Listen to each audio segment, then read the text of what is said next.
பிஸ்மில்லா அல்ஹம்துலில்லா வஸ்ஸலாத்து வஸ்ஸலாமு அலா ரசூலில்லா ரப்பி ஷ்ரஹ் லி ஸத்ரி வயஸ்ஸிர் லி அம்ரி வஹ்லுல் உக்தத மின் லிசானி யஃப்கஹு கௌலி.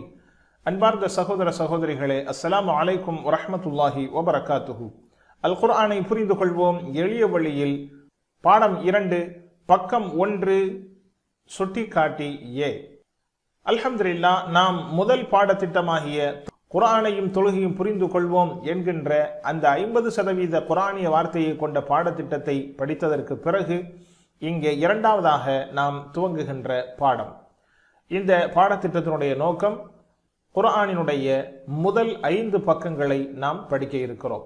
அதாவது முதல் பாடத்திட்டமாகிய குர்ஆனையும் தொழுகையும் புரிந்து கொள்வோம் எளிய வழியில் என்கின்ற முதல் பாடத்திட்டத்தினுடைய அதே வழிமுறையில் 20 பாடங்களாக, ஒவ்வொரு பக்கத்திற்கும் 4 பாடங்கள் வீதம் 5 பக்கத்திற்கு 20 பாடங்களை நாம் படிக்க இருக்கிறோம். அதாவது 20 பாடத்திட்டத்தோடு சேர்த்து 20 இலக்கண பிரிவுகளையும் நாம் பார்க்க இருக்கிறோம். அதாவது முதல் பகுதியில் முதல் பக்கத்தில் 1A இலக்கணம் குர்ஆன், 1B இலக்கணம் குர்ஆன், 1C இலக்கணம் குர்ஆன், 1D இலக்கணம் குர்ஆன், இப்படி 4 தலைப்பு வாரியாக ஒவ்வொரு பக்கத்தையும் 4 தலைப்பு வாரியாக நாம் பார்க்க இருக்கிறோம் இன்ஷா அல்லாஹ். இந்த பாடத்திட்டத்தினுடைய நோக்கம் 1, குர்ஆனின் முதல் 5 பக்கங்களை நாம் படிப்பினைகளோடும் வார்த்தைக்கு வார்த்தை பொருளோடும் பயில இருக்கிறோம். இரண்டாவது, 5 பக்கங்களையும் மற்றும் இலக்கணத்துடன் கற்பதால் குர்ஆனின் 80% வார்த்தைகளை நாம் அறிந்து கொள்ள இருக்கிறோம் இன்ஷா அல்லாஹ்.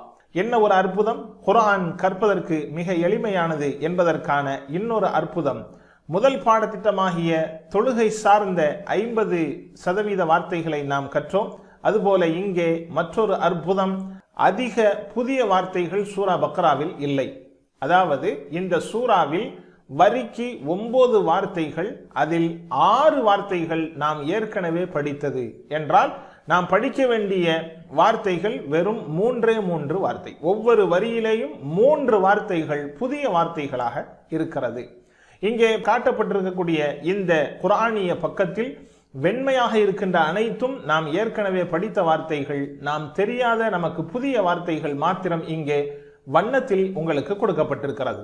இந்த முதல் 5 பக்கத்தில் சராசரியாக ஒவ்வொரு வரியிலேயும் 3 வார்த்தைகள் புதிய வார்த்தை. அதாவது முதல் பக்கத்தில் புதிய வார்த்தை வெறும் 10 வார்த்தைகள், இரண்டாவது பக்கத்தில் புதிய வார்த்தைகள் 35, மூன்றாம் பக்கத்தின் புதிய வார்த்தைகள் 51, நான்காம் பக்கத்தின் புதிய வார்த்தைகள் 43, ஐந்தாம் பக்கத்தின் புதிய வார்த்தைகள் 39.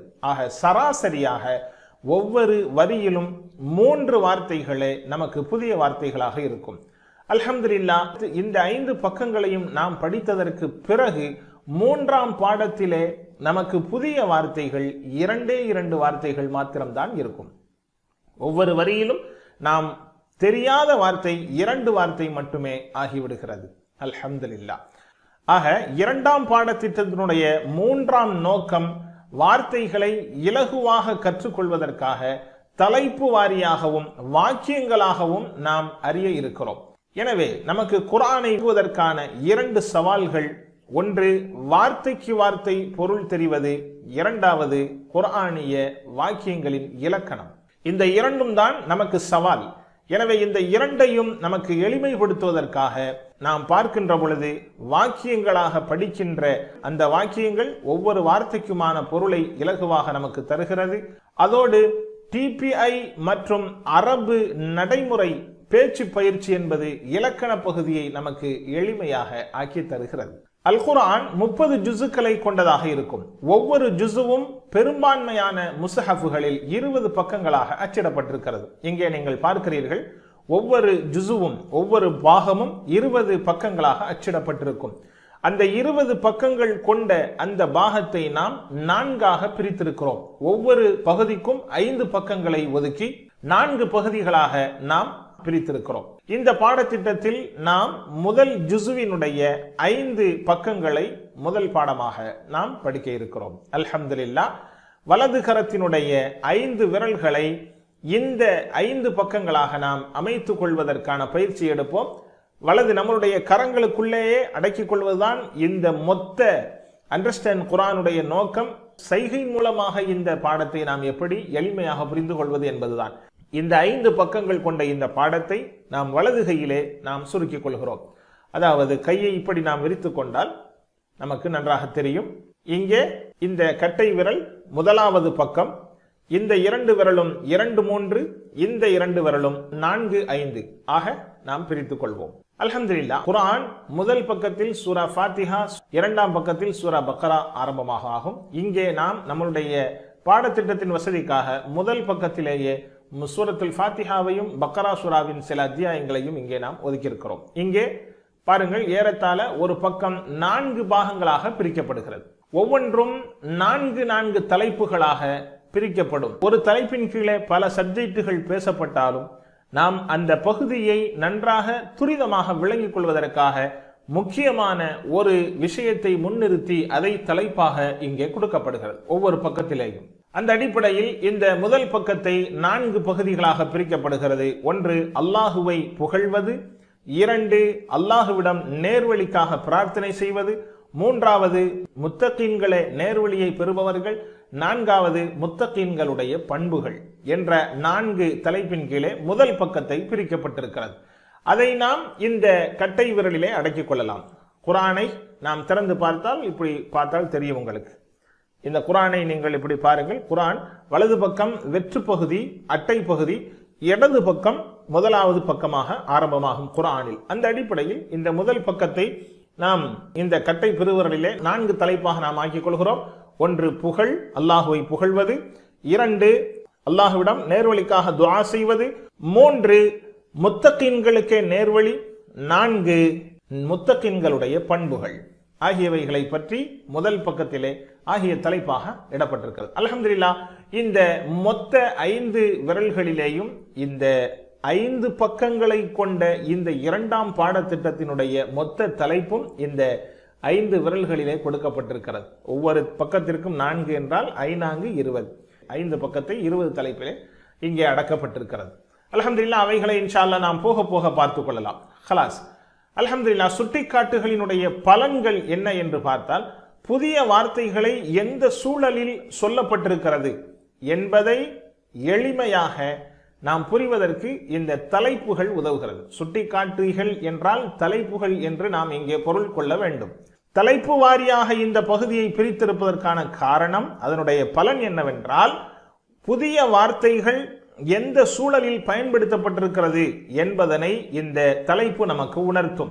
பொருளை மனனம் செய்யவும் அவைகளை நினைவுபடுத்திக் கொள்ளவும் இது மேலும் உதவியாக இருக்கிறது. அந்த பகுதிகளினுடைய வசனத்தின் பொருள்களை மனனம் செய்வதற்கும் அவைகளை நினைவுபடுத்திக் கொள்வதற்கும் இலகுவாக, முதலாவதாக புகழ், 2வது துஆ, 3வது முத்தகீன்கள், 4வது முத்தகீன்களுடைய பண்புகள் என்று இந்த தலைப்பு வாரியாக நாம் இங்கே சொல்லுகின்ற பொழுது மிக இலகுவாக புகழ், அல்லாஹிற்குரிய புகழுக்குண்டான அந்த வசனங்களை மனனம் செய்வதற்கும், அடுத்ததாக துஆ, துஆ என்று வருகின்ற பொழுது அந்த துஆ சார்ந்த வசனங்கள் நினைவிலே வந்து விடுகிறது. 3வதாக முத்தகீன்களுக்கான நேர்வழி, முத்தகீன்களுக்கு என்று சொல்லுகின்ற பொழுது முத்தகீன்களை பற்றிய அந்த வசனங்கள் நினைவுக்கு வந்து விடுகிறது.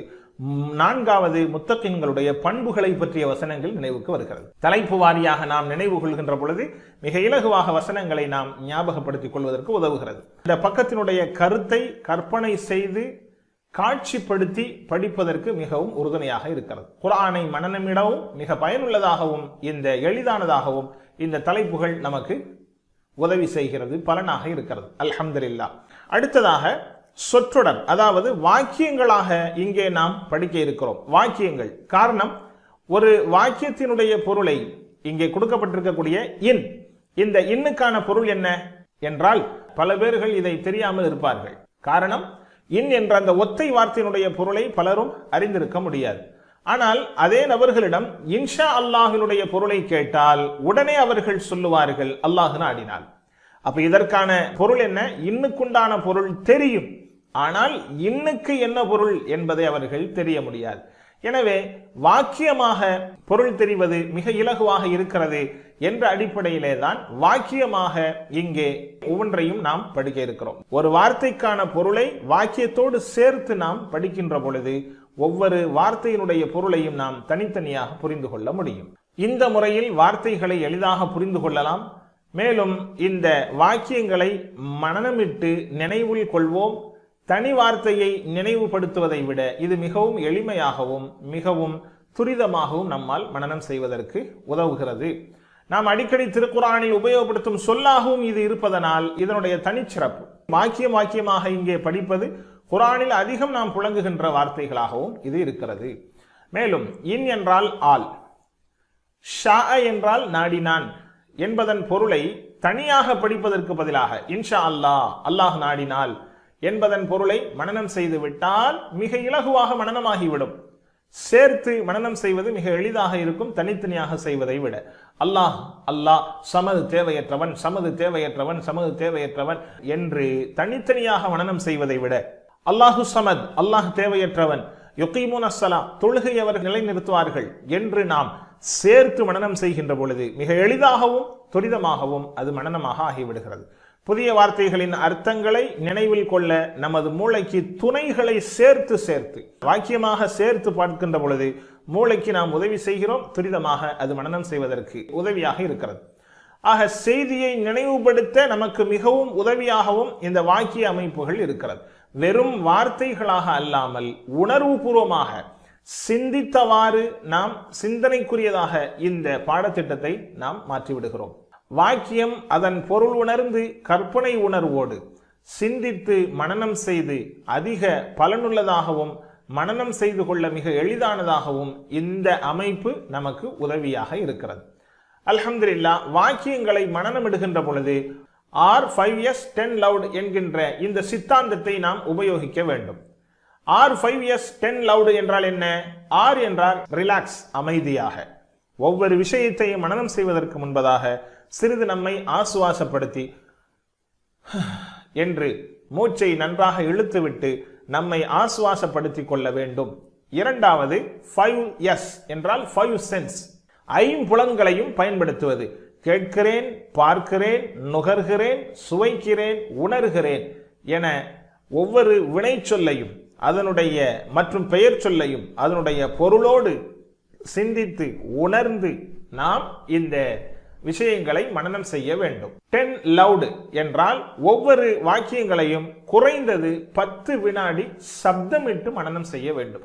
இன்ஷா அல்லாஹ், இன்ஷா அல்லாஹ், இன்ஷா அல்லாஹ், யுகீமுன ஸலா, யுகீமுன ஸலா, யுகீமுன ஸலா, அல்லாஹு ஸமத், அல்லாஹு ஸமத் என்று லவுடாக நாம் சப்தமாக நாம் உச்சரிக்கின்ற பொழுது நமக்கு அந்த சப்தமாக சொல்கின்ற பொழுது உடனே அது மனதிற்குள்ளே தங்குவதற்கான ஒரு வசதியை, ஒரு உதவியை இது தருகிறது. எனவே ஒவ்வொரு வாக்கியங்களையும் நாம் மனனம் செய்கின்ற பொழுது R5S 10 loud என்கின்ற சித்தாந்தத்தை நாம் நினைவில் வைத்துக் கொண்டு செயலாற்றுவோம். அல்ஹம்துலில்லாஹ், சுட்டிகள் மற்றும் சொற்றொடர்கள், தலைப்புகள், வாக்கியங்கள் புதிய வார்த்தைகளை கற்றுக்கொள்வதை எளிதாக ஆக்குகிறது.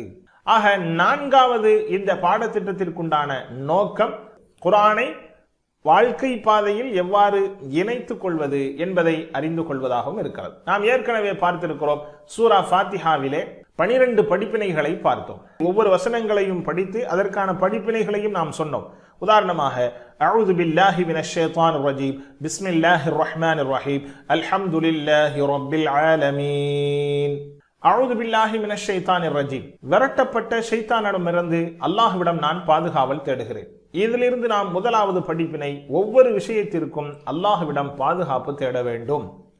பிஸ்மில்லாஹிர் ரஹ்மானிர் ரஹீம், அளவற்ற அருளாளன் நிகரற்ற அன்பாளன் அல்லாஹுவின் பெயரால் நான் துவங்குகிறேன். இங்கே பிஸ்மில்லாஹுவோடு எல்லாவற்றையும் எதை தொடங்கினாலும் பிஸ்மில்லாஹ் கூறி தொடங்க வேண்டும். அல்லாஹுவை பற்றி நேர்மறையாக நாம் சிந்திக்க வேண்டும். எப்பொழுதும் அல்லாஹுவை நேர்மறையாக சிந்திக்க வேண்டும் என்று அர் ரஹ்மான் அர் ரஹீம் என்கின்ற அந்த வசனத்தின் ஊடாக நாம் படிப்பினையாக பெற்றோம். அல்ஹம்துலில்லாஹி ரப்பில் ஆலமீன், அகிலங்களின் இரட்சகன் அல்லாஹுக்கே அனைத்து புகழ் நன்றி. இந்த அண்ட சராசரத்தினுடைய படைப்பாளன், அண்ட சராசரத்தையும் ரட்சித்து காப்பவன் அல்லாஹுவிற்கே நன்றி. எனவே எப்பொழுதும் அல்லாஹுவிற்கு நன்றி சொல்லிக் கொண்டே இருக்க வேண்டும். அடுத்ததாக மறுமை சிந்தனையோடு இருக்க வேண்டும். மாலிகி யௌமித்தீன் என்பதை நாம் படிக்கின்ற பொழுது எப்பொழுதும் நமக்கு மறுமை சிந்தனை வர வேண்டும் என்றெல்லாம் ஒவ்வொரு வசனத்தையும் படிக்கின்ற பொழுது அதற்கான படிப்பினையோடு வாழ்க்கையில் எப்படி அதை கொண்டு வருவது என்பது நான்காம் நோக்கமாக இந்த பாடத்திட்டத்திலே இருக்கிறது. அதாவது இதற்கு நாம் ஒவ்வொரு வசனத்திற்கு பிறகும் இந்த லோகோவை நாம் கொடுக்கிறோம். அல்லாஹ்விடம் அந்த வசனத்தை முன்னிறுத்தி துஆ செய்ய வேண்டும். இரண்டாவது, நாம் இந்த வசனத்தின் கருத்தை செயல்படுத்துகிறோமா என்று சுய மதிப்பீடு செய்து பார்க்க வேண்டும். மூன்றாவது, இதை செய்தால் அல்ஹம்துலில்லாஹ், செய்யவில்லை என்றால் அந்த வசனத்திற்குண்டான கருத்தை செயல்படுத்துவதற்கு திட்டம் வகுக்க வேண்டும். நான்காவது, நாம் திட்டம் வகுத்து செய்கின்ற இந்த செயலை பிறருக்கு பரப்ப வேண்டும். இந்த 4 விஷயங்களையும் ஒவ்வொரு வசனத்தோடும் நாம் இணைத்து கடைபிடிக்க வேண்டும் என்பதைத்தான் இந்த பாடத்திட்டத்தின் 4வது நோக்கமாக தருகிறது. அல்ஹம்துலில்லாஹ். 5வது நோக்கம், அல் குர்ஆனின் ஒவ்வொரு வரியிலும் ஒரு முறையேனும் வரும் பலகீனமான வினைச்சொற்களை கற்றுக்கொள்வது. அதாவது இலக்கண பிரிவு 5 மற்றும் 6 இலக்கண பிரிவு சார்ந்ததாக இருக்கிறது. நாம் முதல் பகுதியிலே ஸ்ட்ராங் வெர்பை பற்றி பார்த்தோம். Strong letter verb, week letter verb. இந்த பகுதியிலே வீக் லெட்டர் வெர்பை நாம் பார்க்க இருக்கிறோம். ஒவ்வொரு வரியிலும் வருகின்ற அந்த வீக் லெட்டர் வெர்பை பற்றி நாம் படிப்பது. பலகீன எழுத்துக்களை கொண்ட வினைச்சொற்கள். இந்த 6வது நோக்கம் என்பது உரைநடை மூலமாக 200க்கும் மேற்பட்ட குர்ஆனோடு தொடர்புடைய அரபு வாக்கியங்களை பழகி கொள்வதன் மூலமாக நம் கல்வி ஆற்றலை அதிகப்படுத்துவது. அதாவது உரைநடை. மா குல்த, அன குல்து, இப்படியாக கால, வஜத, வஹப, இவைகளெல்லாம் வீக் லெட்டர் வெர்பு. இவைகளை படித்துக் கொள்வதும் இவைகள் சார்ந்த கேள்வி பதில்களை அமைத்து ஒருவருக்கொருவர் அடிக்கடி கேட்டுக்கொள்வதன் பதில் சொல்வதன் மூலமாக மாறுபட்ட வினைகளையும் நாம் தெரிந்து கொள்ள முடியும். மாதா தகூலு, அன குல்து, இப்படியாக தகூலு, குல்து, கால, இப்படி மாறுபட்ட வீக் லெட்டர் வெர்புகளை நாம் நடைமுறை பேச்சுவார்த்தைகளில் கொண்டு வருவதன் மூலமாகவும் நாம் இலகுவாக படிப்பதற்கான நோக்கமாக இந்த பாடத்திட்டம் அமைந்திருக்கிறது. அல்ஹம்துலில்லாஹ். இனி முதல் பக்கத்தை நாம் தொடங்குவோம். ஏற்கனவே நாம் சொன்னதை போல அநேகமான முஸ்ஹஃபுகள் முதல் பக்கத்தில் சூரா ஃபாத்திஹா, 2வது பக்கத்தில் சூரா பக்ராவின் சில வசனங்கள் கொடுக்கப்பட்டிருக்கும். ஆனால் நம்மளுடைய இந்த பாடத்திட்டத்தினுடைய வசதிக்காக முதல் ஜுசு 20 பக்கத்தில் இருப்பதற்காகவும் நமது பாடத்திட்டத்தினுடைய வசதிக்காகவும் சூரா ஃபாத்திஹாவோடு சூரா பக்ராவினுடைய சில வசனங்களை இணைத்து அதை முதல் பக்கமாக நாம் மாற்றியிருக்கிறோம். இந்த முதல் பக்கத்தினுடைய 4 சுட்டிகள், அதாவது தலைப்புகள்: 1 புகழ், அல்லாஹ்விற்கே புகழ்; 2 அல்லாஹ்விடம் நேர்வழிக்காக துஆ; 3 நேர்வழி முத்தகீன்களுக்கு என்கின்ற 3ஆம் தலைப்பு; 4வது முத்தகீன்கள் என்றால் யார், அவர்களுடைய பண்புகள் என்ன. புகழ், துஆ, நேர்வழி, பண்பு. புகழ், துஆ, நேர்வழி, பண்பு. புகழ், துஆ, நேர்வழி, பண்பு ஆகிய 4 தலைப்பின் கீழ் இந்த முதல் பக்கத்தை வடிவமைக்கப்பட்டிருக்கிறது. புகழ், அல்லாஹ்விற்கே புகழ், நன்றி; 2வது நேர்வழிக்காக அல்லாஹ்விடம் துஆ செய்வது; 3வது நேர்வழி முத்தகீன்களுக்கே; 4வது முத்தகீன்களுக்குரிய பண்புகள் என்ற 4 தலைப்பின் கீழ் இந்த முதல் பக்கத்தை வடிவமைக்கப்பட்டிருக்கிறது. அல்ஹம்துலில்லாஹ். இப்பொழுது நாம் முதலாவதாக அஊதுவையும் சூரா ஃபாத்திஹாவின் ஒரு பகுதியையும் இங்கே பார்க்கலாம். அல் குர்ஆனையும் தொழுகையையும் புரிந்து கொள்ளுங்கள் என்ற பாடத்திட்டத்தில், அதாவது முதல் பாடத்திட்டத்தில் ஏற்கனவே இந்த பகுதிகளை நாம் வார்த்தைக்கு வார்த்தை பொருள் படித்து விட்டோம் என்ற காரணத்தினால் அஊது பிஸ்மி சூரா ஃபாத்திஹா இவைகளை வார்த்தைக்கு வார்த்தை பாடமாக அமைக்கப்படாமல் வாக்கியங்களாக அமைக்கப்பட்டிருக்கிறது. சூரா பக்ராவினுடைய வசனத்திலிருந்து வார்த்தைக்கு வார்த்தை பொருள் கொடுக்கப்பட்டிருக்கிறது. வெற்றிக்கு இட்டு செல்கின்ற 12 சிறந்த பழக்கங்களை பற்றி மீண்டும் ஒரு முறை நாம் இன்ஷா அல்லாஹ் பார்க்க இருக்கிறோம். இவைகளில் வார்த்தைக்கு வார்த்தை கற்றல் என்பது பக்ராவிலிருந்து தான் தொடங்கும். இதிலே வாக்கியங்களாகவும் அந்த 12 பழக்கங்களையும் நாம் மீள்பார்வையாக பார்க்க இருக்கிறோம். அஊது பில்லாஹ், அல்லாஹ்விடம் நான் பாதுகாவல் தேடுகிறேன். மின் இருந்து அஷ்ஷைத்தானிர் ரஜீம், விரட்டப்பட்ட ஷைத்தானிடம் இருந்து. அஊது பில்லாஹி மினஷ் ஷைத்தானிர் ரஜீம், விரட்டப்பட்ட ஷைத்தானிடமிருந்து அல்லாஹ்விடம் நான் பாதுகாவல் தேடுகிறேன். இந்த அஊதை நாம் குர்ஆன் ஓதும் போதெல்லாம் இந்த அஊது பில்லாஹி மினஷ் ஷைத்தானிர் ரஜீம் என்பதை ஓத வேண்டும். குர்ஆனை ஓதுவதற்கு முன்பு தஅவுதை ஓதிக்கொள்வோம். ஷைத்தான் என்னவெல்லாம் தீங்குகள் செய்கிறான், ஓதும் போது நம் மனதில் ஊசலாட்டத்தை ஏற்படுத்துகிறான், சிந்தனையை திசை திருப்புவான், வசனங்களை சிந்திப்பதை விட்டும் திசை திருப்புவான், எல்லா விஷயங்களையும் நாம் செய்வதற்கு முன்பதாக பிஸ்மு சொல்லி துவங்குவது வழக்கம். காரணம், அந்த விஷயத்தில் அல்லாஹுடைய பெயரை கொண்டு நாம் துவங்க வேண்டும் என்பதற்காக. பரக்கத்தை நாடி ஒவ்வொரு விஷயத்தையும் நாம் பிஸ்மு ஓதி துவங்க வேண்டும். ஆனால் இந்த குர்ஆன் முழுவதும் பரக்கத்தால் நிரம்பி இருக்கிறது.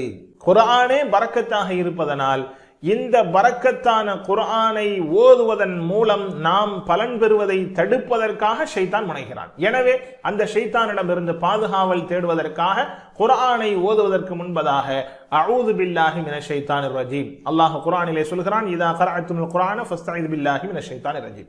குர்ஆனை நீங்கள் ஓதினால் ஷைத்தானிடமிருந்து அல்லாஹ்விடம் பாதுகாவல் தேடிக்கொள்ளுங்கள் என்ற அடிப்படையில் குர்ஆனை நாம் துவங்குகின்ற பொழுது அஊது பில்லாஹி மினஷ் ஷைத்தானிர் ரஜீம் ஓத வேண்டும். இது அல்லாத வேறு எந்த காரியம் துவங்கினாலும் பிஸ்மில்லாஹுவை கொண்டே துவங்குகிறோம். காரணம், பரக்கத்தை நாடி. குர்ஆன் முழுவதும் பரக்கத்தானது, நிறைந்த நற்கருத்துக்களை கொண்டது, நல்ல செய்திகளை, நல்ல சிந்தனைகளை தரக்கூடியது. அது ஒரு இபாதத்தாகவும் இருப்பதனால் இதை கெடுப்பதற்கு ஷைத்தான் முனைகிறான் என்பதனால் நாம் அஊதை கொண்டு துவங்குகிறோம். முதலாவதாக ஷைத்தானிடம் நாம் பாதுகாவல் தேடுவோம். இந்த அஊது பில்லாஹி மினஷ் ஷைத்தானிர் ரஜீம் என்பதை கொண்டுள்ள முதல் படிப்பினை, ஷைத்தானிடமிருந்து ஒவ்வொரு காரியத்தை துவங்கும் போதும் நாம் பாதுகாப்பு தேட வேண்டும். கார் ஓட்டுகின்ற பொழுது சீட் பெல்ட், பைக் ஓட்டுகின்ற பொழுது ஹெல்மெட், இது மாதிரி. நினைவிருக்கட்டும், ஷைத்தானிடமிருந்து தொடர்ச்சியான தாக்குதல் நம்மை எப்பொழுதும் தாக்குவதற்கு தயாராகவே இருக்கும். எனவே எப்பொழுதும் நாம் அல்லாஹ்விடம் பாதுகாப்பு தேடுகின்ற நிலையிலேயே நாம் இருக்கிறோம். அஊது பில்லாஹி மினஷ் ஷைத்தானிர் ரஜீம் என்பதை நாம் ஒவ்வொரு நாளும் எல்லா விஷயத்திலேயும் ஓதுவதற்கு நாம் தயாராகி கொள்வோம். அல்ஹம்துலில்லாஹ், இரண்டாம் பாடத்திற்கு நாம் தயாராகுவோம்.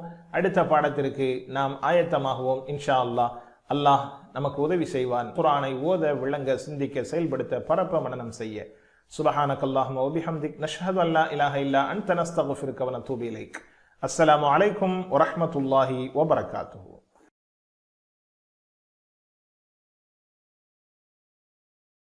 பிஸ்மில்லா, அல்ஹம்துலில்லா, வஸ்ஸலாத்து வஸ்ஸலாமு அலா ரசூலில்லா. ரப்பி ஷ்ரஹ் லி ஸத்ரி வ யஸ்ஸிர் லி அம்ரி வஹ்லுல் உக்ததம் மின் லிசானி யஃப்கஹு கௌலி. அன்பார்ந்த சகோதர சகோதரிகளே, அஸ்ஸலாமு அலைக்கும் வரஹ்மத்துல்லாஹி வபரகாத்துஹு. திருக்குர்ஆனை புரிந்து கொள்வோம் எளிய வழியில், பகுதி 2, பக்கம் 1, சுட்டிக்காட்டி ஏ, இலக்கணம். இந்த பாடத்தில் நாம் 1ஆம் பக்கத்திற்கான இலக்கண பிரிவை பார்க்க இருக்கிறோம். நாம் ஏற்கனவே கடந்த பாடங்களில் படித்திருக்கிறோம். அரபு வார்த்தைகள் 3 வகைப்படும். 1 இஸ்ம், 2 ஃபஅல், 3 ஹர்ஃப். இஸ்ம், ஃபஅல், ஹர்ஃப். குர்ஆனுடைய ஒவ்வொரு வரியிலேயும் 9 வார்த்தைகள் உண்டு. ஏறத்தாழ 3 வார்த்தைகள் இஸ்மாகவும், 3 வார்த்தைகள் ஃபஅலாகவும், 2 வார்த்தைகள் ஹர்ஃபாகவும். ஒரு வார்த்தை இந்த 3இல் ஏதாவது ஒன்றாக இருக்கலாம். ஆக மொத்தத்தில் ஒவ்வொரு வரியிலேயும் 9 வார்த்தைகள் இடம்பெறும். அந்த ஒரு வார்த்தை இஸ்ம், ஃபஅல், ஹர்ஃப் இவைகளில் எதுவாகிலும் இருக்க வாய்ப்பு இருக்கிறது. எப்படி நாம் பார்க்கலாம்? நேரடியாகவே இதனுடைய விளக்கத்தை நாம் பார்க்கலாம். நாம் ஏற்கனவே சொல்லி இருக்கிறோம், இஸ்முக்கான அடையாளம் ஆரம்பத்தில் அலிஃப் லாம், அல்லது வார்த்தை ஒருமையாக இருந்தால் கடைசியில் உன், அன், இன் என்கின்ற ஃபதஹத்தைன், தம்மத்தைன், கஸ்ரத்தைன் இவைகள் இருக்கலாம். அல்லது அந்த வார்த்தை பன்மையாக இருந்தால் அலிஃப் லாம், அல்லது கடைசியில் வாவ் நூன், அல்லது யா நூன், அல்லது அலிஃப் தா இவைகள் இருக்கும் என்பதை நாம் இஸ்மிற்குரிய அடையாளமாக பார்த்திருக்கிறோம். இங்கே வண்ணத்தில் கொடுக்கப்பட்டிருப்பது, ஊதா வண்ணத்தில் கொடுக்கப்பட்டிருக்கக்கூடிய வார்த்தைகள் இஸ்மினுடைய வார்த்தைகளாக இருக்கிறது, ஏற்கனவே படித்த வார்த்தைகள். அதுபோன்று 2வது ஃபஅல். ஃபஅலுக்குரிய அடையாளம், ஃபஅல் என்றால் வினைச்சொல் 3 வகைப்படும். 1 மாலி, 2 முஸ்தக்பில், 3 அம்ரு. வினைச்சொல் என்றால் காலம் சார்ந்து, ஏதாவது 3 காலத்தில் ஒரு காலமும் அதில் ஒரு வினையும் இருக்குமேயானால் அதற்கு வினைச்சொல் என்று சொல்லப்படும். இதை நாம் மாலியை பற்றி, முஸ்தக்பிலை பற்றி, அதாவது முலாரியை பற்றி, அம்ரு பற்றி நாம் பார்த்திருக்கிறோம். ஃபஅலும் ஃபஅலிலிருந்து எடுக்கப்பட்ட ஃபாயில், மஃஊல், ஃபஅல் இந்த 3ம் இஸ்மாக இருந்தாலும், பெயர் சொல்லாக இருந்தாலும் அவைகளை ஃபஅலவிலிருந்து தான் நாம் பார்த்தோம், எடுத்திருக்கிறோம் என்ற அடிப்படையில் ஃபஅலுடைய கணக்கிலே அவைகளை சேர்க்கப்படுகிறது. இங்கே இளம் சிவப்பு நிறத்தில் கொடுக்கப்பட்டிருக்கக்கூடிய இந்த வார்த்தைகள் எல்லாம் ஃபஅல், ஃபஅல் சார்ந்த இஸ்ம் நாம் இங்கே பார்க்கலாம். 3வது ஹர்ஃப். மேற்சொல்லப்பட்ட இஸ்மோ ஃபஅலோ சாராத ஒரு வார்த்தை ஹர்ஃப். இந்த பாடத்தில் நாம் புதிதாக ஒரு 10 ஹர்ஃபுகளை படிப்போமேயானால் குர்ஆனில் நாம் 95% ஹுரூஃபுகளை நாம் அடையாளம் கண்டுகொள்ளலாம். அல்ஹம்துலில்லாஹ், இங்கே நாம் பார்க்கிறோம் மஞ்சள் கலர் ஹருஃபாகவும் ஊதா கலர் இஸ்மாகவும் ரோஸ் கலர் ஃபிஅலாகவும் இங்கே கொடுக்கப்பட்டிருக்கிறது. இன்ஷா அல்லாஹ் போக போக நாம் பார்க்கலாம். ஹர்ஃபுகள் என்றைக்குமே அது மாறவே மாறாது. அது மாவாகத்தான் இருக்கும், லாவாகத்தான் இருக்கும், லம்மாகத்தான் இருக்கும், லன்னாகத்தான் இருக்கும். இப்படியே எந்த மாற்றமும் இல்லாத ஒரே வார்த்தை அது ஹர்ஃப். எனவே ஹர்ஃபை பற்றி நாம் பெரிதாக தெரிய வேண்டிய அவசியம் இல்லை. இஸ்மை பற்றி கடந்த பகுதியில் 1ஆம் பகுதியில் தொழுகை குர்ஆனை புரிந்து கொள்வோம் எளிய வழியில் என்கின்ற பாடத்தில் பெரும்பாலான இஸ்மிற்குண்டான வார்த்தைகளை நாம் கற்றிருக்கிறோம். இருந்தாலும் இந்த பாடத்தில் இஸ்மை பற்றி நாம் கற்க வேண்டியது அதனுடைய புரோக்கன் புளூரல் என்கின்ற ஒருமையின் அமைப்பு உடைப்பட்ட பன்மையை எப்படி எடுப்பது என்பதை நாம் பார்க்க இருக்கிறோம். உதாரணமாக கல்பு, குலூப், அமல், அமால், இது மாதிரி பன்மையினுடைய அமைப்புகள் என்ன என்பதை நாம் பார்க்க இருக்கிறோம். நம்மிடத்திலே இவைகள் மட்டும்தான் இஸ்மை சார்ந்தது. ஆனால் இந்த இஸ்ம், ஃபஅல், ஹர்ஃப் ஆகிய அரபு வார்த்தைகள் 3 வகைகளிலான அந்த ஃபஅல் என்பதுதான் நமக்கு மிகப்பெரிய சவாலாக இருக்கிறது.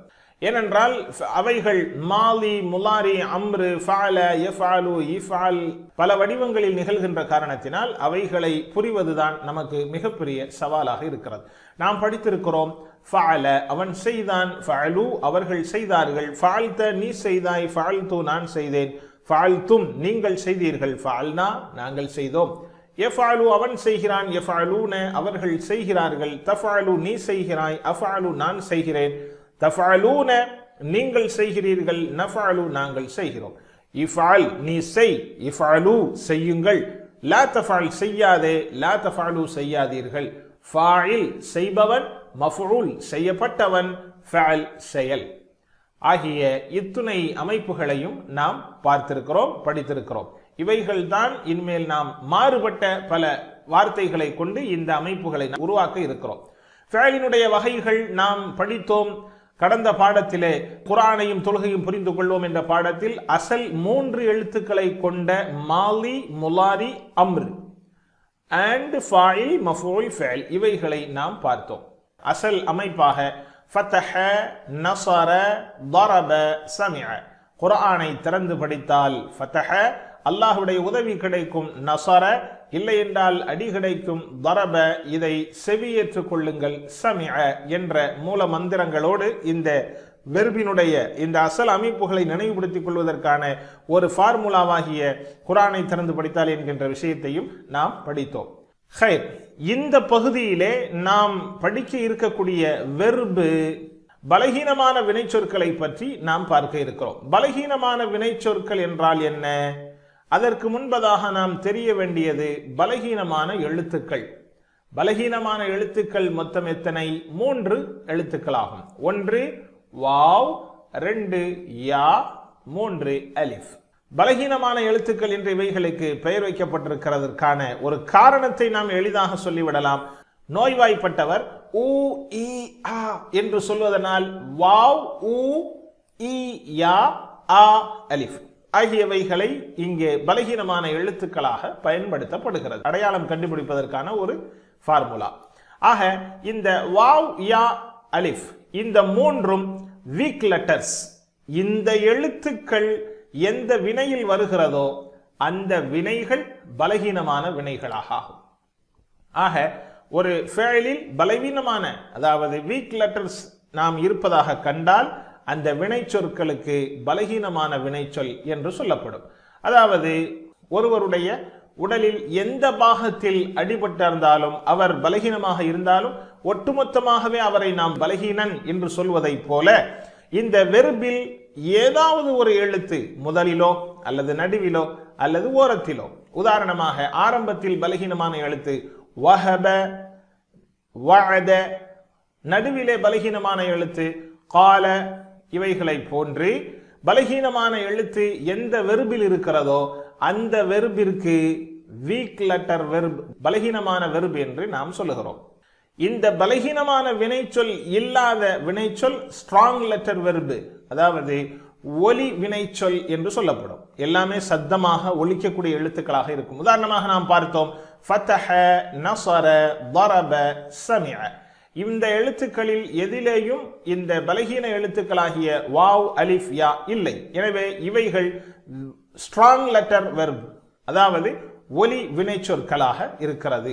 பலகீனமான வினைச்சொற்களை நாம் பார்க்கிறோம். பலகீனமான வினைச்சொற்கள் ஒரு ஃபெயலின், ஒரு வினைச்சொல்லினுடைய ஆரம்பத்தில் வரலாம் வஹப, வஅத, அல்லது நடுவில் வரலாம் கால, ஜாத என்பதை போல. ஆக பலகீனமான வினைச்சொல் உதாரணம் வஹப, வஅத, கால, ஜாத இவைகளாக இருக்கிறது.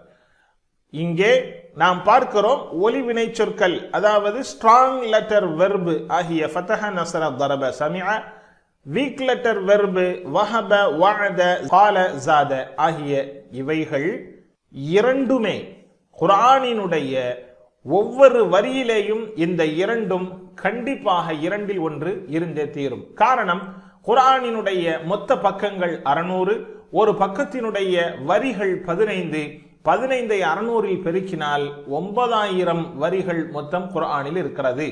இந்த வீக் லெட்டர் வெர்பாக இருந்தாலும் ஸ்ட்ராங் லெட்டர் வெர்பாக இருந்தாலும், அதாவது பலகீனமான வினைச்சொல்லாக இருந்தாலும் ஒலி வினைச்சொல்லாக இருந்தாலும் குர்ஆனில் 9000 தடவைகள் இரண்டுமே வருகிறது. இந்த அடிப்படையில் பார்த்தால் ஒவ்வொரு வரியிலேயும் ஒரு பலகீனமான வினைச்சொல்லும் ஒரு ஒலி வினைச்சொல் என்கின்ற ஸ்ட்ராங் லெட்டர் வெர்பும் கண்டிப்பாக இருக்கிறது.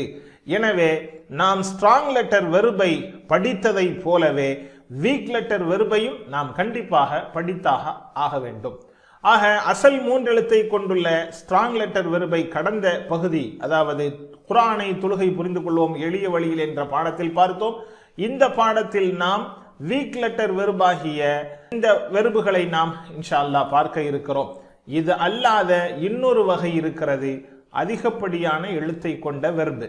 அதாவது அசல் 3 எழுத்துக்களை விட அதிகமான எழுத்துக்கள், ஒன்று 2 எழுத்து அதிகமான ஒன்றாக இருக்கும், அல்லது 3 எழுத்து அதிகமான வெர்பாக இருக்கும். இவைகளை பற்றி இன்ஷா அல்லாஹ் நாம் அடுத்த பகுதிகளில் பார்க்க இருக்கிறோம். அதாவது பகுதி நம்பர் 3, பகுதி நம்பர் 4, 5களில் இவைகளை நாம் படிக்க இருக்கிறோம் இன்ஷா அல்லாஹ். அடுத்ததாக இங்கே இஹ்தலஃப என்ற இந்த வெர்பிலே அசல் எழுத்து ஹலஃப, ஹா, லாம், ஃபா அதிகப்படியாக வந்து இருப்பது அலிஃப் அண்ட் தா. அதே போன்று இஸ்தக்ஃபர என்பதிலே கஃபர என்பது அசல் எழுத்து, இதிலே அதிகமாக இருக்கக்கூடிய எழுத்துக்கள் அலிஃப், சீன், தா. இவைகள் இன்னொரு வகையாக இருக்கிறது. அசல் 3 எழுத்துக்களை கொண்ட வெர்பு, பலகீனமான வெர்பில் ஒரு எழுத்து பலகீனமானதாக இருக்கின்ற வெர்புகளை பார்த்தோம். மூன்றாவது ஒரு வகை அசல் 3 எழுத்து அல்லாத அதிகப்படியான எழுத்துக்களோடு சேர்ந்த வெர்பு. இவைகளை இன்ஷா அல்லாஹ் அடுத்தடுத்த பகுதிகளில் நாம் பார்க்க இருக்கிறோம். 3 எழுத்து சொற்கள், பலகீனமான வினை சொற்கள், ஒவ்வொரு வரியிலும் 1 வீதம் நாம் பார்க்க இருக்கிறோம். பலகீனமான எழுத்து ஒன்று ஆரம்பத்தில் வரலாம் வஹப, வஅத, அல்லது நடுவில் வரலாம் கால, ஜாத, அல்லது இறுதியில் வரலாம் தஆ, ஹதா. வஹப, வஅத ஆரம்பத்தில் வீக் லெட்டர் வெர்பு, நடுவில் பலகீனமான எழுத்து உள்ள வெர்பு கால, ஜாத, ஓரத்தில் பலகீனமான எழுத்து உள்ள வெர்பு தஆ, ஹதா. இந்த வினைச்சொற்கள் ஸ்ட்ராங் லெட்டர் வினைச்சொற்களுக்கு நிகராகவும் 9000 தடவைகள் வருகிறது. அவைகளை நாம் படிக்க இருக்கிறோம். வஹப வழங்கினான், வஅத வாக்களித்தான், கால கூறினான், வஹப வழங்கினான், வஅத வாக்களித்தான், கால கூறினான், ஜாத அதிகப்படுத்தினான், தஆ பிரார்த்தித்தான், ஹதா நேர்வழி காட்டினான். எளிதில் இவைகளை நினைவு கொள்ள இவற்றை இம்மாதிரி நீங்கள் இணைத்துக் கொள்ளுங்கள் இன்ஷா அல்லாஹ். நாம் இந்த ஃபார்முலா அடிப்படையிலே இந்த ஸ்ட்ராங் லெட்டர் வெர்பை நாம் கடந்த பாடத்தில் பார்த்தோம். அல்லாஹுவினுடைய குர்ஆனை நீங்கள் திறந்தால் ஃபதஹ யஃப்தஹு, அல்லாஹ் உங்களுக்கு உதவுவான், நஸர யன்சுரு, இல்லை என்றால் அடி கிடைக்கும், ضرب يضرب, இதை செவியேற்றுக் கொள்ளுங்கள், சமிஅ யஸ்மஉ, இவைகளை நாம் பார்த்தோம். இதே அடிப்படையில் இதை நாம் இந்த வீக் லெட்டர் வெர்பை பார்க்கலாம். அல்லாஹ் வழங்குவான், இது அவன் வாக்குறுதி, வஹப வஅத. அல்லாஹ் வழங்குவான், இது அவன் வாக்குறுதி, வஹப வஅத. உண்மையே அவன் கூறினான், அவன் அதிகமாகவும் கொடுப்பான், கால ஜாத. உண்மையே அவன் கூறினான், அவன் அதிகமாகவும் கொடுப்பான், கால ஜாத.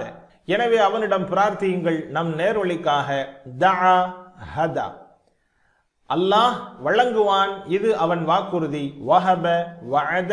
அவன் உண்மையை கூறினான், அவன் அதிகமாகவும் கொடுப்பான். கால ஜாத, எனவே அவனிடம் பிரார்த்தியுங்கள் நம் நேர்வழிக்காக. தா ஹதா.